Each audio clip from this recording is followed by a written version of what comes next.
My name is Daniel Mercer, and this happened in the fall of 2019. Looking back on it now, I still don't know exactly what I walked into that night. What I do know is that if I had stayed even 10 minutes longer, I probably wouldn't be here telling this story. At the time, my wife Amelia had always dreamed of owning a piano. Not because she was some professional musician, she simply loved playing. Every time we'd visit a restaurant or hotel lobby with a piano, she'd sit down and play for 20 minutes while everyone else talked. Her birthday was coming up, and I wanted to surprise her. The problem was that real pianos aren't cheap. A brand new upright piano was way outside our budget, so I started browsing Craigslist every night after work. Most listings were either overpriced or in terrible condition. Then, one Tuesday evening, I found an ad that immediately caught my attention. The listing showed a beautiful upright piano, dark walnut finish, hardly a scratch on it. The seller was asking only $600. That price alone should have been a warning sign. The ad claimed the owner was moving overseas and needed it gone quickly. I messaged him. About an hour later, I received a response. His name was Victor. He seemed polite enough, not overly friendly, not pushy, just straightforward. We exchanged several messages over the next 2 days. He explained that the piano had belonged to his late mother and had mostly been sitting unused for years. Eventually, we arranged a time for me to come inspect it. The only strange thing was the meeting time. Victor insisted he wouldn't be home until after 9:30. He worked late shifts, supposedly. Normally, I would have declined. Driving nearly an hour at night to meet a stranger from Craigslist wasn't exactly ideal. But Amelia's birthday was only days away. I convinced myself it would be fine. Around 8:45 that Friday night, I borrowed my father's trailer and started driving. The farther I went, the fewer houses I saw. Streetlights disappeared, cell service weakened. Eventually, I found myself winding through narrow country roads surrounded by dense forest. According to my GPS, Victor's address was still another 15 minutes ahead. The road eventually turned into gravel, then dirt. That should have been warning sign number 2. I remember thinking it felt less like a residential area and more like I was driving toward an abandoned estate. When I finally reached the property, I actually stopped the truck and stared. The house was enormous. Not a mansion exactly, more like an old estate. 3 stories tall, stone exterior, massive columns, dozens of dark windows. The place looked like something from another century. A single porch light glowed near the entrance. Everything else was black. I checked the address twice. It matched. My stomach felt uneasy. Still, I climbed out and walked toward the front door. The sound of my footsteps echoed across the stone walkway. When I knocked, the noise seemed to disappear into the house. For several moments, nothing happened. Then, the door slowly opened. Victor stood there. He looked to be in his late 30s, thin, very pale. His dark hair was slicked back. He wore a gray sweater and smiled politely. "Daniel?" he asked. I nodded. He welcomed me inside. The moment I stepped through the doorway, I regretted it. The house felt wrong. That's the best way I can describe it. The air smelled stale, like old books and dust. The furniture looked expensive but outdated. Everything seemed frozen in time. Victor led me through a massive entrance hall. Our footsteps echoed off high ceilings. We passed several rooms. Some were dark, others contained antique furniture covered with white sheets. The entire place felt lifeless. Eventually, we reached a wide staircase. "The piano's upstairs," Victor said. I followed him. The second floor contained a long hallway lined with doors. Most were open, a few were closed. As we walked, I glanced into one of the rooms. I immediately wished I hadn't. Someone was sitting inside. A man. He sat perfectly still in a chair near the far wall, watching us. Watching me. The room was dimly lit, but I could clearly see his face. Expressionless. Not smiling, not moving. Just staring. I instinctively looked away. Victor kept walking as if nothing was unusual. I assumed the man was a relative, maybe someone elderly.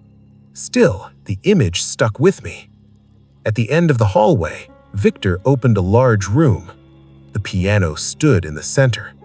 It looked exactly like the photos. Beautiful condition, no obvious damage. I spent several minutes examining it, testing keys, checking pedals. Everything seemed fine. Victor stood near the doorway watching, the entire time, never moving, never looking away. It made me uncomfortable. I finally told him I was interested. His smile widened. "Wonderful," he said. "I'll go get some equipment so we can move it downstairs." Then he walked away. His footsteps faded down the hallway. I was left alone. At first, nothing happened. The house was completely silent. Then I heard a noise. A soft creak. Somewhere nearby. I looked toward the hallway. Nothing. Another creak followed, this time closer. Then came the sound of slow footsteps. Not Victor's, different footsteps, lighter, careful, moving across the hallway. I stepped closer to the doorway. "Daniel," I called. No answer.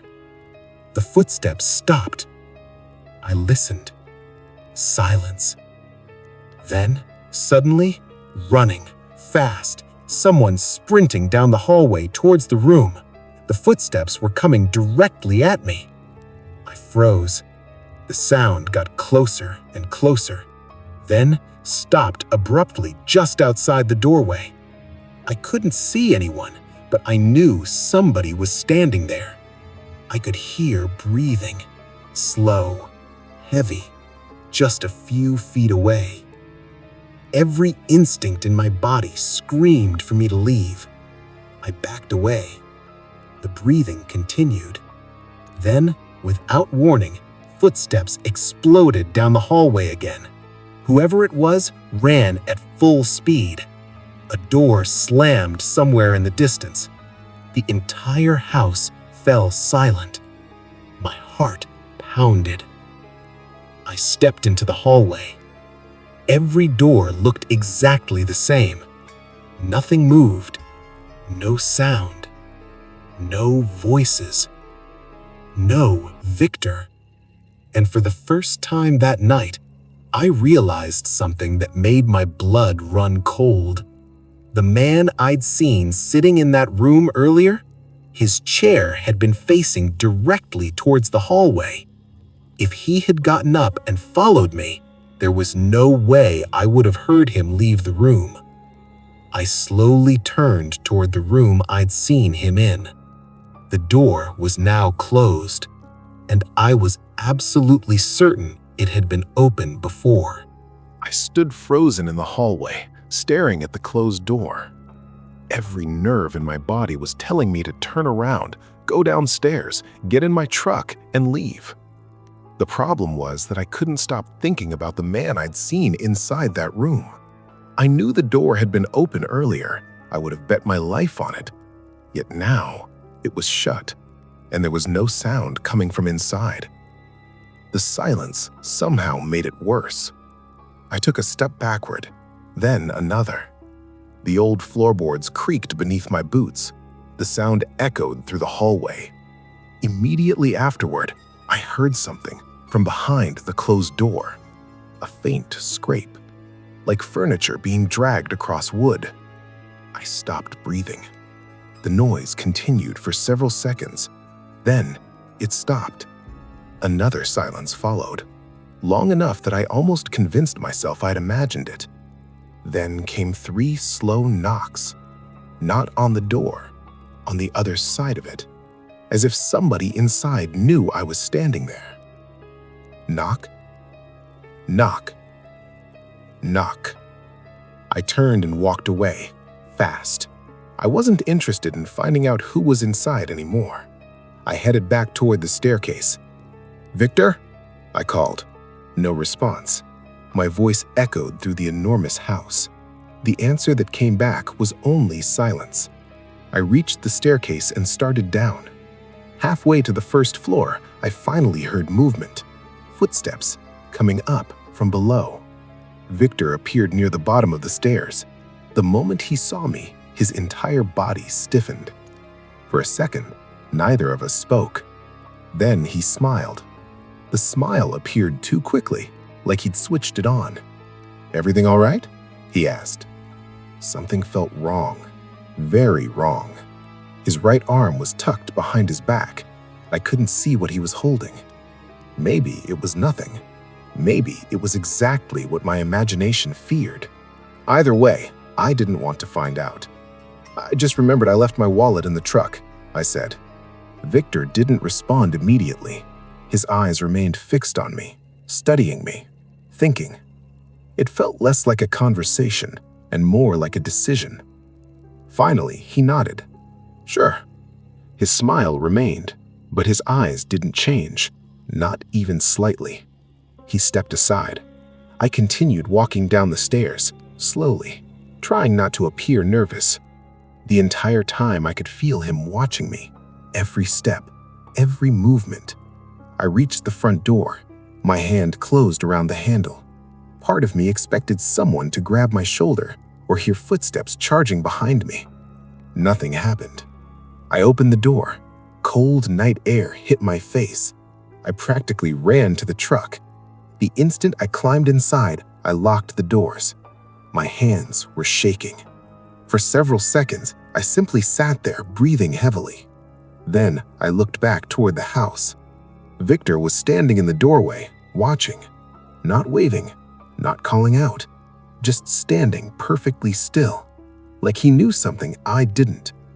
I climbed back into the truck. The tires were ruined, but I didn't care. I threw the truck into drive and pressed the accelerator. The vehicle lurched forward. The damaged tires thumped violently against the dirt road. The steering wheel shook in my hands, but it moved. That was all that mattered. I drove, fast. Branches scraped against the sides of the truck as I raced down the long driveway. The entire time I kept checking the mirrors, expecting headlights, expecting someone chasing me. Nothing. When I finally reached the gravel road, I didn't slow down. I kept driving until I reached the nearest gas station nearly 20 minutes away. Only then did I stop. I called the police immediately. An officer arrived shortly afterward. I explained everything: the strange house, the man upstairs, the footsteps, the slashed tires, the feeling that something was very wrong. The officer listened carefully.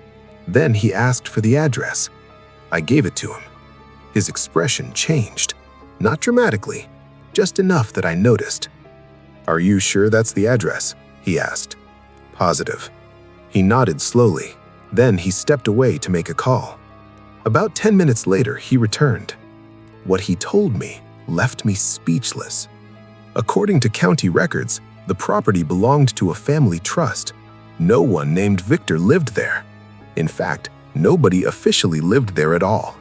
The estate had been inherited years earlier after the death of its elderly owner. The property sat mostly unused. Occasionally, caretakers visited, but there were no permanent residents listed. I showed him the Craigslist messages, the phone number, everything. The officer took screenshots. Over the next few weeks, investigators attempted to follow up. The phone number turned out to be a prepaid burner. The Craigslist account vanished. No useful fingerprints were recovered from the truck. Nothing. It was as if Victor had never existed. Months passed. Life moved on. I eventually found another piano, a normal seller, a normal house, a normal transaction. But I never stopped thinking about that night, especially one detail. About a year later, Curiosity got the better of me. I searched the property online. I eventually found an old article from a local historical website. The estate had once belonged to a wealthy family decades earlier. The article included photographs. One of them showed the family standing on the front steps. There were 7 people in the picture: parents, children, relatives. I almost closed the page. Then I noticed one face. A young man standing near the back. Thin, dark hair, pale, expressionless. I recognized him instantly. It was the same man I'd seen in that upstairs room, the same man standing behind Victor. The photo was dated 1978, over 40 years before I visited the house. I stared at the screen for several minutes, trying to convince myself it was coincidence, trying to rationalize it. Maybe they just looked alike. Maybe I was remembering incorrectly. Maybe fear had distorted my memory. But deep down, I knew what I had seen. And sometimes, late at night, I still wonder what would have happened if I had stayed in that room a little longer, if I had opened that closed door, if I had waited for Victor to return. I don't know what those 2 men wanted. I don't know why my tires were slashed, and I don't know who was really living inside that old estate. What I do know is this: the piano was never for sale. It was only the bait. And somehow, for reasons I'll probably never understand, I managed to leave before the trap fully closed. This happened in 2017, back when I was living alone in a small apartment outside of Asheville, North Carolina. At the time, I was 28 years old and trying to save money before moving into a larger place. To make some extra cash and get rid of things I no longer needed, I listed several pieces of furniture on Craigslist. Most of it sold quickly: a coffee table, a desk, a couple of chairs. The last thing left was a large wooden bookshelf that sat against the wall in my living room. It wasn't anything special, but it was solid oak and still in good condition. A few days after posting it, I got a message from someone named Marcus. He seemed interested right away. His messages were short and direct. He asked for measurements, wanted a couple extra photos, and said he could come pick it up the following evening. Everything seemed normal. We agreed on a price and arranged for him to stop by around 6 p.m. I wasn't particularly worried. I lived on the 3rd floor of a secure apartment building. You needed a key fob to enter the main entrance, and there were security cameras throughout the hallways. I figured it was about as safe as meeting a Craigslist buyer could be. The next evening, Marcus texted me saying he was running a little late. Around 6:20, my phone rang. A man introduced himself as Marcus and said he was parked outside. I grabbed my keys and headed downstairs. The moment I saw him, something felt slightly off. He wasn't what I expected. Over the phone, he had sounded confident and energetic. In person, he looked completely different. He was thin, very thin. His clothes looked wrinkled and dirty. His eyes appeared tired, almost hollow. He barely spoke, just nodded when I greeted him. We rode the elevator upstairs in silence. I tried making small talk. Nothing. One-word answers.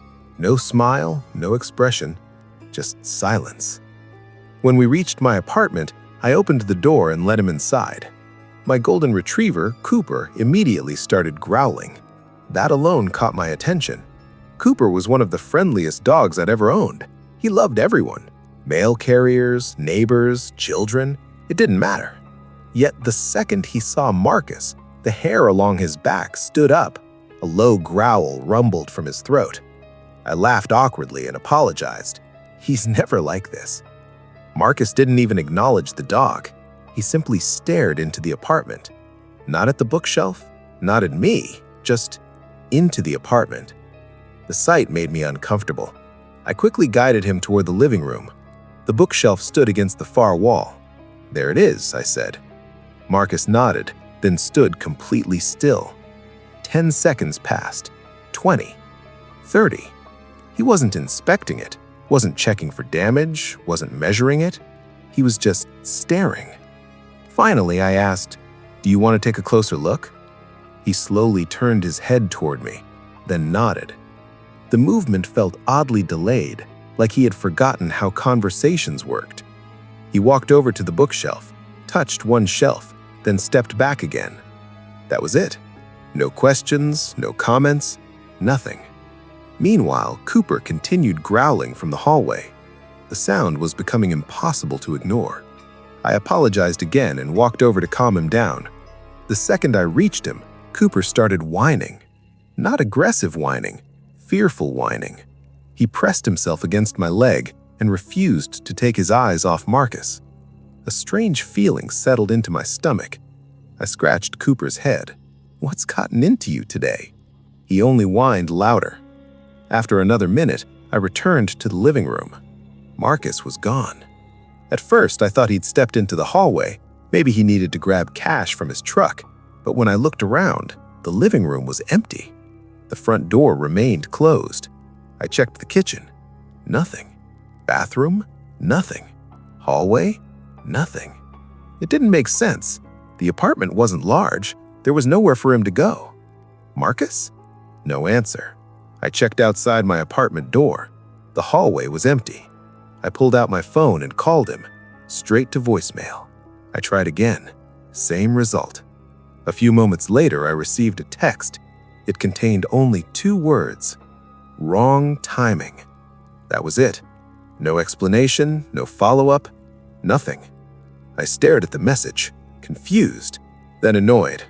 The entire interaction had been bizarre, but after a while I convinced myself he was simply some strange guy who changed his mind. Maybe he couldn't afford the bookshelf. Maybe he had some kind of social anxiety. Whatever the reason, I decided not to waste any more energy thinking about it. The evening continued normally.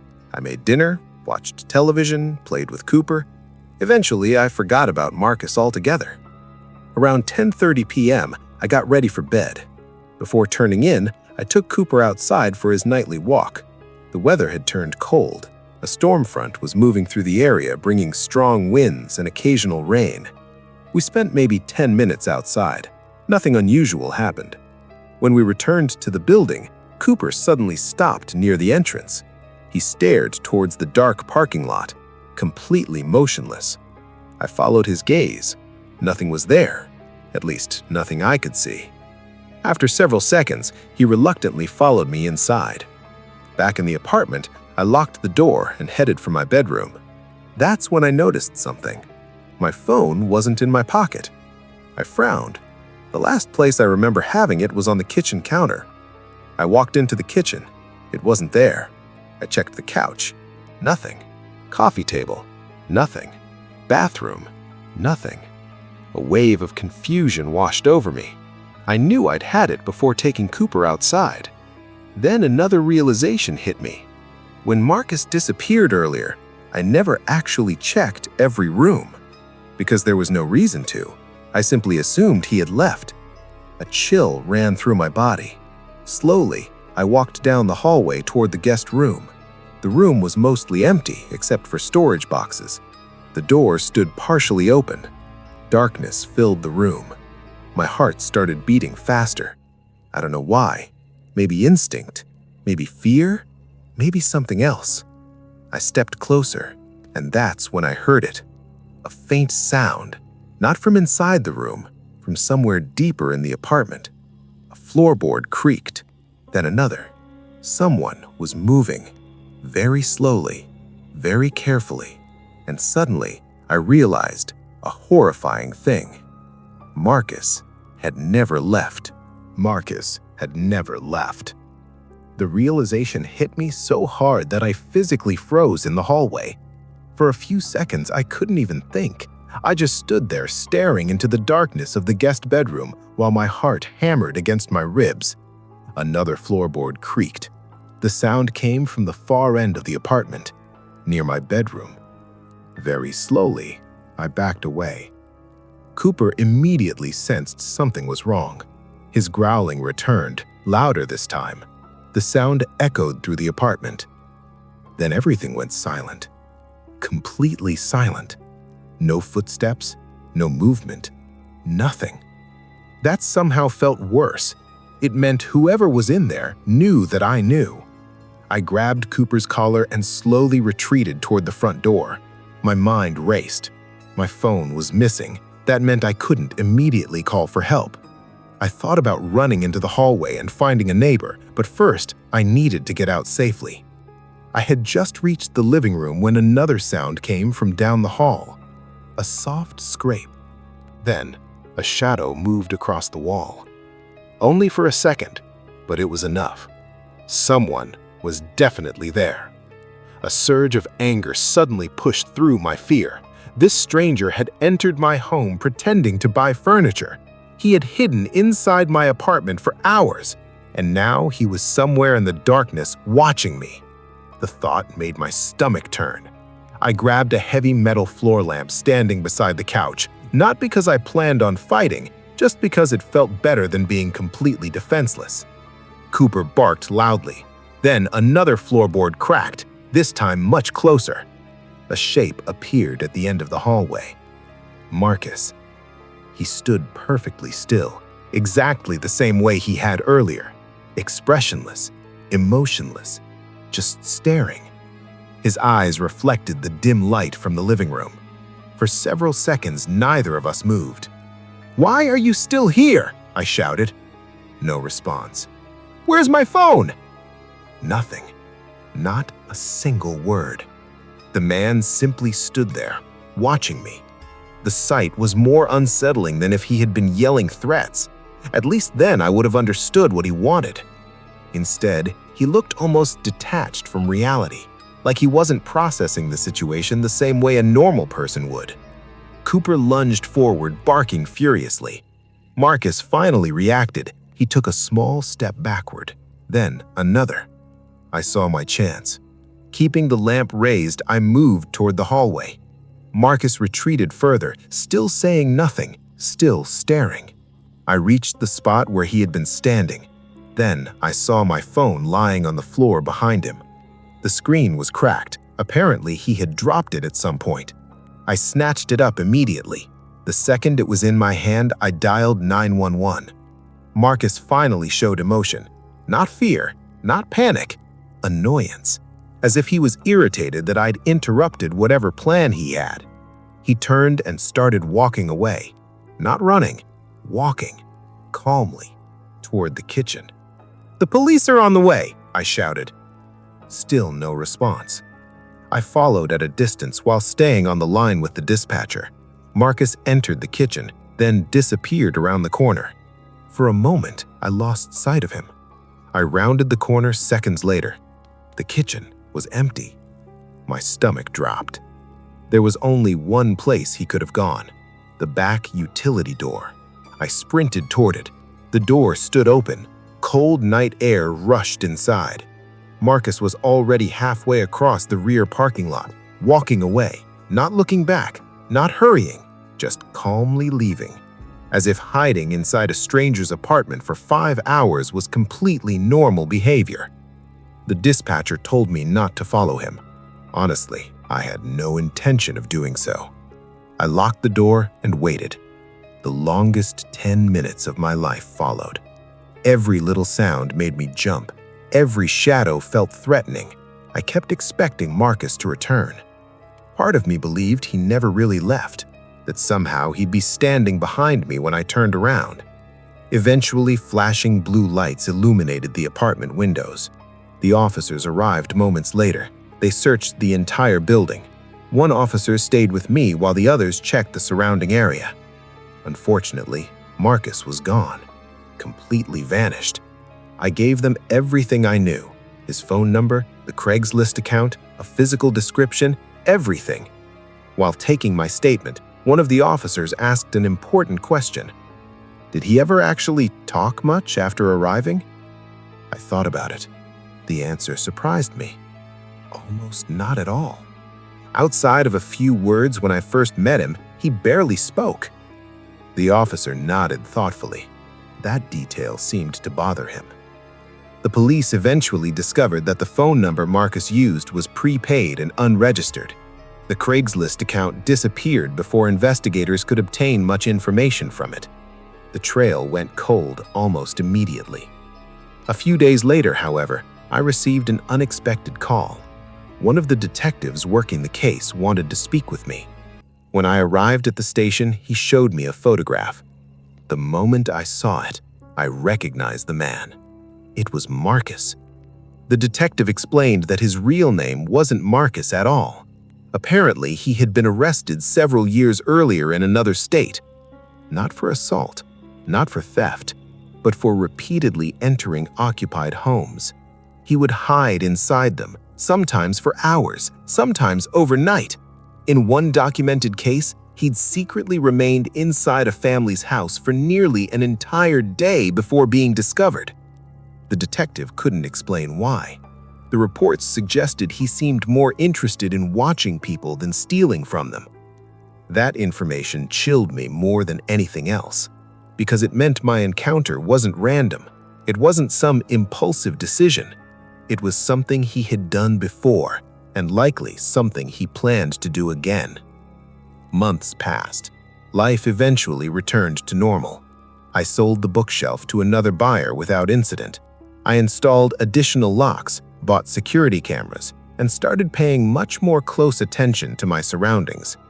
Cooper remained protective for the rest of his life.